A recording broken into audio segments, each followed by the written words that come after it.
इसका प्रयोग अपन करते हैं, लेकिन कम करते हैं, सबसे ज्यादा ACSR तार का यूज करते हैं। तो ये तांबे का तार, लेकिन वहां तार नहीं बोल सकते, रेलवे लाइन में वहां बसबार होती है, वो तांबे का तो है लेकिन वो बसबार है, वो गोल नहीं है, ध्यान रखना। और मैंने बताया था कि तार का कटाव क्षेत्रफल कैसा होना चाहिए, वर्ताकार, वो गोल नहीं है, वर्ताकार नहीं है, वो आयताकार है, गोल से चेक करना, तो वो बसबार है, तांबे की बसबार है, लिखा हुआ बसबार है। ये तांबे के अनेक सारे बंडल के बंडल है। और ये है आपके ACSR तार, कौन से है, तो बड़ी पारेशनल लाइनें होती है उनमें इसका प्रयोग करते हैं। तो ये एल्यूमिनियम के बनाए जाते हैं। नॉर्मली अपन कहते हैं कि अपने जो गलियों में डोलती है लाइन खंभों के द्वारा, तो उसमें ये तार प्रयोग करते हैं। इसके अंदर की ओर एक स्टील तार निकलता है और उसके ऊपर 7-8 तार अपन लपेटते हैं। गरम तार सर ये भी एल्युमिनियम के होते हैं? नहीं, वैसे गरम तार कैसे, गरम कैसे कह रहे हो, गरम तो खेत को कहते हैं, वो तोड़ की गरम कहते हैं, गरम तार। सर ये भी एल्युमिनियम गरम कह सकते हैं, गरम नहीं। गरम का नाम है एल्युमिनियम के होते हैं। ACSR है, ACSR तार फुल फॉर्म बताओ इसकी। कंडक्टर है, सही है क्या, aluminium conductor steel and forged तार। हाँ जी, ये है अपना GI तार, गैल्वेनाइजिंग तार, जो अपन सामान्यतः यूज लेते हैं। ये GI तार चार बांध लगे देख लिया। हाँ सर। ये आपके, और ये है भाई साहब आपका वायर गेज। Wire gauge. इसका क्या प्रयोग करते हैं, पहले तो वायर गेज से वायर का जो व्यास है, यानी कि सामने वाला भाग, ये मोटाई ज्ञात करते हैं। इसके अलावा जो हमारे चद्दर होते हैं, चद्दरों की मोटाई, तो चद्दरों की मोटाई तो ज्ञात करते हैं यहां से यहां तक, इसके अंदर फंसा करके, इनमें, इन जबड़ों में चद्दर की मोटाई। और व्यास अगर ज्ञात करना है तार का, तो इन छेद में यहाँ पे डाला जाता है। जैसे सपोज कीजिए इसी का मापना है, तो मैं साहब ये तो ढीला रह गया, यहाँ देते इसमें ढीला रह गया, यहाँ देते हैं ये ढीला रह गया, लगभग अपन कहते हैं इनमें जहां भी फिट बैठता है, यानी ज्यादा ढीला भी नहीं होना चाहिए और ज्यादा टाइट भी नहीं होना चाहिए। और यहाँ दे दिया तो बताओ कितना मोटा है, तो अपन कहेंगे साहब इसके ऊपर ये लिख रखी माप यहाँ पे। तो एक तो होता है 23 है, 23 तो है SWG, और 23 के पास में 0.61 लिख रखा है, ये है mm, ये है mm। तो ये चीज ध्यान रखना, दोनों प्रणाली यहाँ पे लिख रखी है, यानी एक है व्यास mm में, एक mm, सॉरी एक SW, ये तो है एक SW और ये है mm, ठीक है क्या, जी हाँ, 7.62 यानी पूरा होता है 620। तो एक SWG का mm में मान कितना होगा, 7.620। ये मैंने आपको तार लिखाते समय 5 तक लिखा दिया था। तो ये है आपका वायर गेज। इसका आकार कैसा होता है, वर्ताकार होता है, इसका बना होता है, स्टील का बना होता है। और जब मैं टूल्स पढ़ाऊंगा तब और इसका पूरा लेखा जोखा अपन तरीके से देखिए। ये है अपना वायर गेज। ये अनेक प्रकार के, जैसे अपन कहते हैं, ये आपका अलग अलग गेज में, 14 गेज में है, 12 गेज में है, 10 गेज में, 8 गेज में, ठीक है, इस गेज में है। तो यदि 6 गेज का है तो एम्पियर क्या लेगा, ज्यादा लेगा, क्योंकि जो गेज है SWG, नंबर कम, तार मोटा, तार मोटा तो सीधी सी बात है धारा भी ज्यादा लेगा। वो इस प्रकार से अपन यूज करते हैं। ये मैंने संरचना आपको बता ही दी थी कि केबल की जो संरचना होती है, ये भाग क्या कहलाएगा, जो जिसमें धारा जाती है, कोर यानी कंडक्टर कहलाता है। उसके ऊपर इंसुलेशन चढ़ाते हैं, तो पेपर इंसुलेशन। उसके बाद में लेड सिक्कर चढ़ाते हैं, शीशे की परत जो नमी को रोकती है। उसके बाद बेंडिंग यानी जूट की परत होती है। उसके बाद यहाँ आर्मरिंग होती है यानी धात्विक परत होती है। उसके बाद लास्ट की जो सबसे लास्ट होती है वो सर्विंग परत यानी रबड़ की परत होती है, जो बाहरी वातावरण होता है उसके प्रभाव से दूर होती है। यह है हमारी VIR केबल। कौन सी है, VIR केबल होती है। ये भी VIR, ये VIR, ये VIR। ये आपकी जैसे डिस्क के अंदर यूज करते हैं, डिशों के अंदर तो अनसील्ड पेयर केबल होती है, तो ये डिश के अंदर प्रयोग होने वाली केबल होती है। ये केबल देखिएगा, ये आपकी टोपोडियोर केबल होती है। कौन सी केबल होती है? टोपोडियोर केबल होती है। ये आपकी पीवीसी केबल होती है। कौन सी केबल है? पीवीसी जो नॉर्मली अपन यूज लेते हैं। इसमें कोर दिखाई गई है, तो दोस्तों ये कोर है। कितने कोर केबल है? 3। स्टैंडर्ड या सामान्य? स्टैंडर्ड। ये सामान्य है, ये सामान्य है। सामान्य। इसमें केवल एक स्वतंत्र तार है, इसलिए सामान्य कोर है। यहाँ पे ये है आपकी टोपोडियोर केबल। ये भी कौन सी है? टोपोडियोर केबल होती है, जो रेलवे सिग्नल के अंदर इसका प्रयोग करते हैं या पावर लाइन के अंदर भी इसका प्रयोग करते हैं। ये है आपकी कौन सी? Armoured cable. कौन सी केबल है? क्योंकि इसके ऊपर देखो धात्विक परत है कि नहीं है, और धात्विक से पहले कौन सी है? बैंडिंग। कौन सी है? बैंडिंग परत आती है, फिर ये अलग अलग परत हो जाती है। सबसे ऊपर की परत को बोलो क्या कहेंगे? सर्विंग। क्या कहेंगे? सर्विंग। ये भी आर्मर्ड है, ये भी आर्मर्ड, क्योंकि धातु चढ़ी हुई है। ये आपकी ऑयल प्रेशर केबल होती है, जिसमें ये डक्ट होते हैं, तो इन डक्ट के अंदर क्या डालते हैं? अपन ऑयल डालते हैं, ये ऑयल। तो सबसे अधिक यानी दाब प्रेशर केबल होती है, जो 132 केवी के लिए अपन प्रयोग करते हैं, जो अंडरग्राउंड केबल होती है, डिशों के अंदर यूज होती है, तो ये अपन यूज लेते हैं।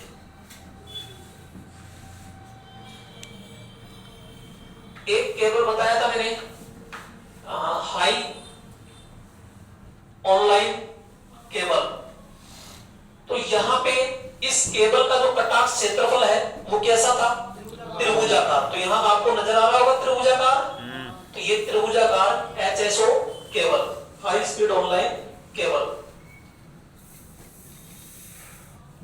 ये चीजें मैंने आपको पढ़ाई, जिसको अपन कहते हैं लग। क्या कहते हैं? लग कहते हैं। और लग को अपन क्या कहते हैं? कर्णक केबल, सूच, थिम्बल भी कहते हैं। यहाँ पे अपन वायर लगाते हैं और क्रिम्पिंग प्लायर के द्वारा इसको बीच दिया जाता है। कौन सा प्लायर? क्रिम्पिंग प्लायर होता है। उस केबल प्लायर के द्वारा इसको जकड़ दिया जाता है। तो ये रिंग वाली है, ये आपकी कौन सी है? स्पेड। ये कौन सी है? स्पेड होती है। ठीक है, ये आपकी पिन होती है, ये और ये दोनों पिन में ही आती है। अब अलग अलग देखो, ये है आपकी रिंग, ये आयताकार प्रकार की है। कौन सी? आयताकार प्रकार में है। ये आपकी रिंग प्रकार है, ये भी रिंग है, ये भी रिंग है। और ये है स्पेड, और एक ये भी स्पेड है, ये भी स्पेड। ये है फ्लेज्ड स्पेड, क्योंकि ये आगे से घूम रही है ये। तो ये है फ्लेज्ड स्पेड। यहाँ वायर जाता है पीछे की तरफ से, और यहाँ क्रिम्पिंग प्लायर होता है, उसके द्वारा इसको जकड़ दिया जाता है। ये भी आपकी फ्लेज्ड स्पेड है, ये फ्लेज्ड स्पेड। ये है आपका प्लायर, ये प्लायर है। अपन को ये पता है 2 mm है, 4 mm है, उसके बीच में यहाँ दिया और इसको दबा दिया जाता है, तो वो जकड़ जाता है, फिर निकलता नहीं है। तो ये है क्रिम्पिंग प्लायर। ये कौन सा जोड़ है? दिखाई दे रहा होगा, दिखाई दे रहा है। तो ऐंठा हुआ जोड़ यानी ट्विस्ट जोड़ कहते हैं। तो इसको खंभों के ऊपर, अचालकों पर स्थापित करते हैं। तो ये आपका ऐंठा हुआ जोड़ होता है। यहाँ पे इस जोड़ को कहते हैं मैरिड जोड़, गठबंधन यानी विवाहित जोड़ कहते हैं। तो ये बिल्कुल सीधा जोड़ है, इसलिए इसको सीधा जोड़ भी कहते हैं। तो ये लाइन के मध्य में इसका प्रयोग अपन करते हैं। ये जोड़ नॉर्मली पता है, सबसे पहले बीच में से हल्का सा इंसुलेशन हटा लेंगे, फिर इसको यूं लपेट देते हैं। तो ये जोड़ बोलो क्या कहलाया? टी जोड़ कहलाता है। तो मेन लाइन से दूसरी लाइन निकालने के लिए इसका प्रयोग किया जाता है। ये होता है आपका ब्रिटानिया टी जोड़, ब्रिटानिया टी जोड़। भैया मेन लाइन जा रही थी आपकी, दूसरी लाइन निकालनी है, बड़ी लाइन से छोटी लाइन। तो यहां से ये तार देकर के यूं, और तीसरा तार लेकर के यूं लपेट दिया जाता है। तीसरे तार की मोटाई क्या होती है? 1 तिहाई। यानी इसकी 1 तिहाई, या फिर आप कह दो 20 SWG होती है। यह ओनली ब्रिटानिया, ये ओनली ब्रिटानिया। एक तार ऐसे है तो दूसरा भी ऐसे ही लेंगे अपन, इसको ऐसे रखेंगे समांतर में, तीसरा तार लेंगे, दोनों को यूं कर देंगे, ठीक है। तो ये आपका जोड़ बन गया ब्रिटानिया जोड़। ये जोड़ देखिए ना, यूनियन, वेस्टर्न यूनियन जोड़। इसमें तार समांतर में रखते हैं, फिर जैसे ये तार आया और इसके ऊपर यूं लपेट दिया, फिर ये तार जा रहा है तो नीचे से यूं लपेट दिया। सबसे ज्यादा मजबूत होता है, यानी इसमें तनन सामर्थ्य होती है वो सबसे ज्यादा होती है, लाइनों के मध्य में इसी का प्रयोग अपन किया जाता है। यहाँ पे अपन प्रयोग करते हैं ये, तो ये होता है स्कार्फ जोड़, जो घरेलू अर्थिंग के लिए इसका प्रयोग करते हैं। ये होता है टी गांठ जोड़, तो ये गांठ लग गए यहाँ पे, ये उसके नहीं, तो टी गांठ जोड़ होता है। ये वायरिंग, यानी कह सकते हैं कि ये वायरिंग है, कैसे कैसे डालते हैं, ये उपकरण है और ये पंखा है। तो ये मेन लाइन से यहाँ से लेकर के यहाँ तक सप्लाई पहुंचाने का ये जाड़ होता है, यही क्या कहलाएगी, वायरिंग। अब कैसे कैसे करते हैं ये तो आगे पढ़ेंगे अभी। हाँ जी, जो जोड़ है ना ये सारे, इनमें से सबसे कठिन किस होता है? चीनी मिट्टी के क्लिप। ये तो जब दीवार पर कसा जाता है तो ये है चीनी मिट्टी के क्लिप। यहाँ अंदर जो कटोरी होती है यानी होल्डर लगाते हैं उसे जंक्शन बॉक्स कहते हैं। ये आपका स्विच हो गया यानी बोर्ड। ये है क्लिप वायरिंग और ये है आपके कनेक्टर, ये है कनेक्टर। तो इधर से वायर दे दिए, इधर से वायर दे दिए, ये है कनेक्टर विधि। यहाँ पे देखिएगा, इसमें एक है, इन वायरों को इसके द्वारा बांधा गया है, तो इनको कहते हैं लिंक क्लिप। इनको क्या कहेंगे, लिंक क्लिप। क्लिप है। और ये इधर उधर अस्थायी रूप से है तो इसे अस्थायी वायरिंग भी कहते हैं। यहाँ पे ये है कनेक्टर भाई। यहाँ पे देखिएगा, ये है आपकी बैटन वायरिंग, सॉरी कैसी कैपिंग वायरिंग। और कैसी कैपिंग भी किसकी, लकड़ी की। तो यहाँ एक फंटी लगा दी, इसमें वायर दिख रहे हैं क्या, नहीं दिखेंगे कहां से, ऊपर से क्या लगा दिया, फंटी यानी कैपिंग, कैपिंग लगा दी, ठीक है। तो ये इस प्रकार से यूज करते हैं। ये है पीवीसी, तो ये पीवीसी है, कैसे कहते हैं, कोनों पे ये टी जॉइंट होता है, तो इस प्रकार से ये यूज लेते हैं। कैसे, ये तो ये स्क्रू यानी लॉक सिस्टम होता है, तो इनमें फंस करके ये ऊपर की ये है केपिंग और ये है केसिंग। ये तो फिक्स ऊंचाई रहती है 20 mm, लेकिन ये चौड़ाई एक तो 35 में होती है और एक 50 में होती है। ये दो प्रकार की होती है, मेरे ख्याल से दोनों में है। तो ये 35 है, ये 50 है, ऊंचाई दोनों की सेम है। ये लॉक सिस्टम है इसलिए इसमें रुक जाती है। ये सामान है पीवीसी का, ये करने के बाद इस तरह से नजर आती है। इस प्रकार से अपन यूज लेते हैं, ठीक है। यहाँ पे क्लिप यानी लिंक क्लिप ये जगह जगह देखो ये लगाती है, ठीक है। वायर को यूं जोड़ते हैं, तो ये बैटन वायरिंग है, यानी लकड़ी की फंटी लगा दी, लकड़ी की फंटी लगाने के बाद में इसके ऊपर लिंक क्लिप लगा दी यानी वायर जोड़ दी। तो ये है हमारी लिंक क्लिप। ये देखो इस प्रकार से अपन करते हैं। ये बैटन वायरिंग है, फंटी फंटी के ऊपर ये वायर लगा दिया और ये यहाँ देखते हैं जगह जगह जगह ये लिंक क्लिप है। तो ये होती है हमारी बैटन वायरिंग। और बैटन वायरिंग के समान ही कौन सी है, लेड सिक्स्थ वायरिंग। उसमें इसमें देखो चमक सी दिख रही है, इसका मतलब इसमें जो केबल है, केबल के ऊपर किसकी परत चढ़ी, शीशे की, यानी लेड सिक्स्थ। तो ये होती है जो रासायनिक उद्योगशालाओं में सबसे ज्यादा प्रयोग की जाती है। ये है कंड्यूट पाइप वायरिंग। और कंड्यूट पाइप वायरिंग में भी कौन सी, सतह है, क्योंकि प्लास्टर के ऊपर ही है, दिख रहे हैं पाइप। और ये है हमारे क्या, सैडल्स। सैडल से द्वारा किसको रोका, पाइप को। पाइप की आंतरिक मोटाई बताओ कितनी है, यानी व्यास। पाइप का आंतरिक व्यास कितना है, अंदर से 15 mm से 65 mm, 15 mm से 65 mm होता है। यहां पे देखिएगा, ये है हमारा कौन सा, यानी फ्लेक्सिबल आयरन कंड्यूट पाइप, और इसे ही अपन क्या कहेंगे, ग्रीन फील्ड पाइप, ठीक है। तो ये है लोहे का, और ये हमारा पीवीसी, नॉर्मल पीवीसी, और ये है फ्लेक्सिबल पीवीसी। इसको को बांट दे लो, ये फ्लेक्सिबल पीवीसी है। और ये हमारा आयरन यानी लोहे का सीधा वाला है, इसे कहते हैं जंक्शन बॉक्स। यह है जंक्शन बॉक्स।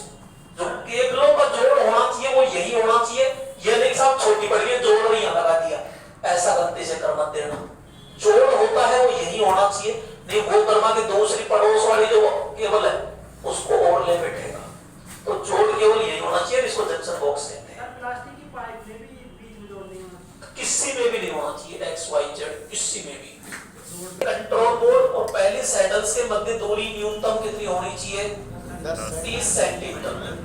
10 तो लिंक क्लिप के मध्य होनी चाहिए, सैडल्स है तो ये चीज ध्यान रखना, सैडल्स के मध्य न्यूनतम 30 सेंटीमीटर होनी चाहिए। ये है अंडरग्राउंड, क्योंकि प्लास्टर के अंदर है, अब इसके ऊपर प्लास्टर से ऊपर आ जाएगा, तो यहाँ पे ये है हमारी अंडरग्राउंड जो सबसे बेस्ट होती है। इस तरह से अपन फिटिंग करते हैं।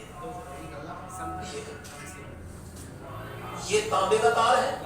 अब कल में जैसे वायरिंग आएगी तो ये है हमारी बसवार। एक प्रकार है, और भी तरह होते हैं बसवार के, ये एल्यूमिनियम बसवार, ये अपनी कॉपर बसवार होती है मशीनों को, या सॉरी पावर वायरिंग।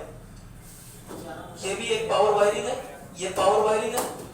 ये अपनी मनोरंजन वायरिंग कहते हैं, जिसमें मनोरंजन यानी कि टेलीफोन की डिश की वायरिंग लगती है, टाटा केबल। ये मनोरंजन वायरिंग के अंदर आता है, ठीक है।